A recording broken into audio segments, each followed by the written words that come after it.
החל מ-1 בינואר 2051, לא תותר ילודת אדם חדשה על פני כדור הארץ. התלחשויות ופרצי בכי חנוקים שטפו את המליאה. הודעת חריגה קוטעת את חלומם של אדם ואביגיל להביא ילד לעולם.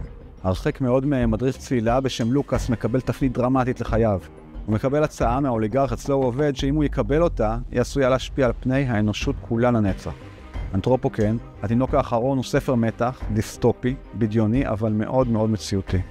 בין השורות, הספר מתאר את התפוררות כדור הארץ עקב מעשה האנושות. הקורא מקבל הצצה לאיך ייראה העולם שלנו לא עוד הרבה זמן, עוד בתקופת חיינו.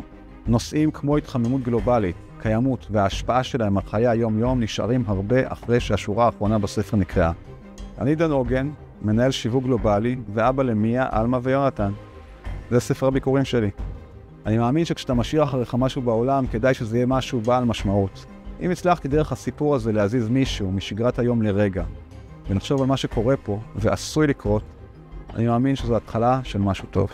מקווה שתאהבו, תכתבו לי בערוצי הסושיאל מה חשבתם. את הספר שלי ניתן להשיג באתר ספרי ניב ובחנויות הספרים הדיגיטליות.